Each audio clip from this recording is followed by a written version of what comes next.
The small cavern was quiet, save for the deafening sound of water dripping from the ceiling and its sole occupant laying in her spot, malnourished and starving from both common food and love. She laid there, disheartened that she had been banished from her colony for failing her raid on the capital of Equestria, by her own parents nonetheless. They wanted nothing to do with their failure of a daughter, and even the changelings most loyal to her had casted her out.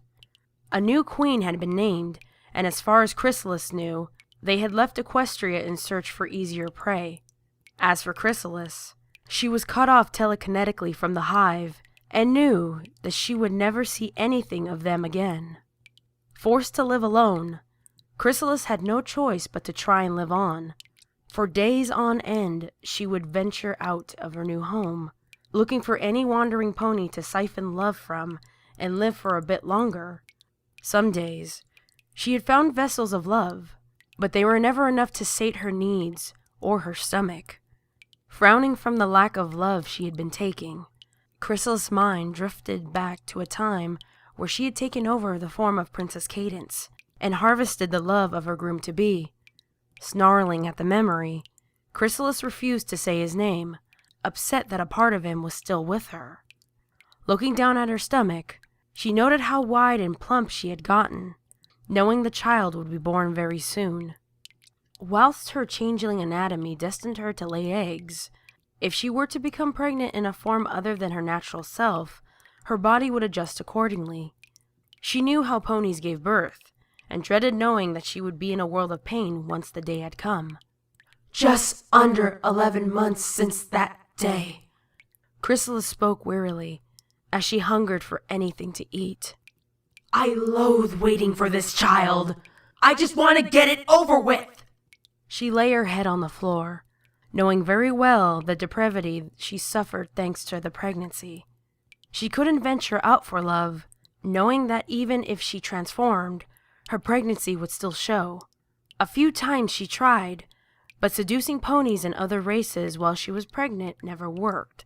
Though she did have the ability to control minds, it drained her too much to maintain a long enough grasp. It had only happened once, and as she was feeding, the stallion broke from his trance and pushed her off. He didn't have to kick me so violently, she whimpered, in memory of the harsh beating her body had taken from that day. I need to live like any other creature. It's not my fault I was born a damnable changeling and carry an unwanted child.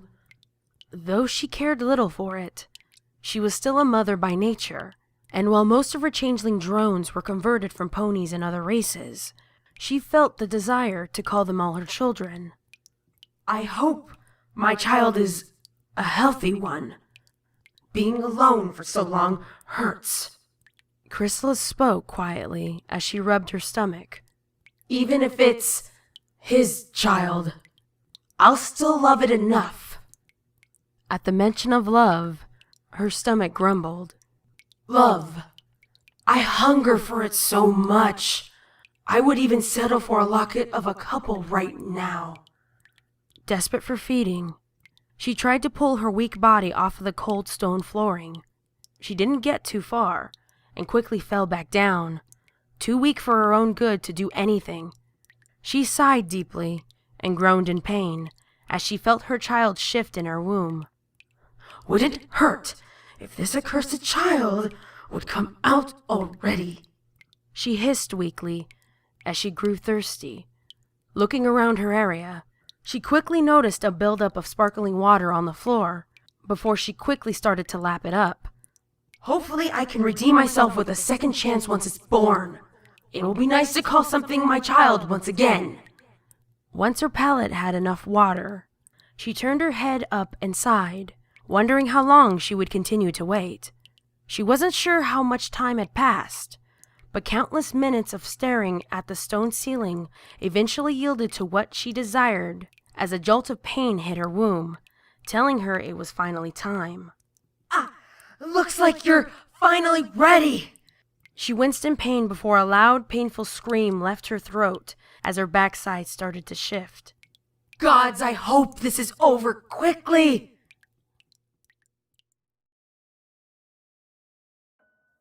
Time ticked slowly by at a slow pace, as the changeling pushed as hard as she could.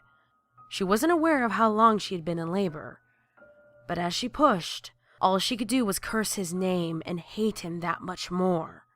Every part of her body screamed in agony as the child pressed closer and closer to coming out, telling her to take a quick break and regain a bit of her energy back. Part of her wanted to cut her own throat just to be rid of the pain, but the motherly nature of her wanted her child to be born, just so she could hold it in her hooves. This is all your fault! Everything that's happened to me is because of you and that damnable pink menace! Damn you, Shining! Ah! Chrysalis cried and panted for a release, and with one final push, she felt the child leave her body. As it exited her womb, she stared up at the ceiling wide-eyed, and almost in a state of shock, before she felt her body respond once again. Oh, thank the gods! She said in a single breath, as she slumped to the floor, panting. She laid there, breathing quietly, and staring at the ceiling above, proud to be able to give birth to a foal. Nearly a year of carrying that extra weight around, and finally she was freed of its burden. Though her body felt numb, and her backside was drenched in a sticky fluid, Chrysalis turned her head weakly and stared at the small black changeling that rested on the floor. Why aren't you crying? She spoke quietly, as she stared at the still mass resting on the floor. From what she'd learned from books and general knowledge, she was under the impression the child would whine for its mother to grab them and clean them up. On rare occasions, the child would come out asleep, only to awake seconds later. She stared quietly, waiting patiently for the child to move, or even let off a whine of need. Finally, as she felt life return to her body, Chrysalis pulled her body up and turned to face her child. Sweetheart, she spoke quietly, as she bent down and pressed her nuzzle against the wet body. The body didn't move, and Chrysalis grew more worried by the second. As much as she cursed its existence, she didn't want to be alone anymore. She wanted a child to nurture, a child to say that she would love, and would feed love to daily. She wanted to raise the child and try to begin her life anew. She wouldn't get that chance.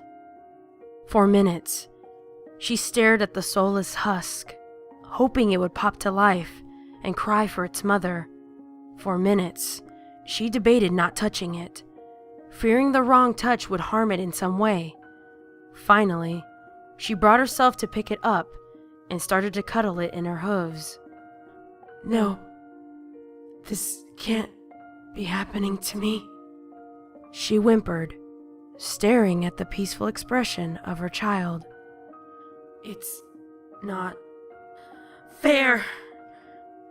This isn't fair. I don't want to be alone anymore. No. Please wake up for me. Please, you have to. As she rocked her child endlessly, she couldn't help but cry. The pain, all that extra weight, all that hatred she bore for the stallion who had done this to her, it all amounted to nothing in the end. Hugging her child close to her body, her cries echoed loudly in the cavern, as she lost the only thing worth living for.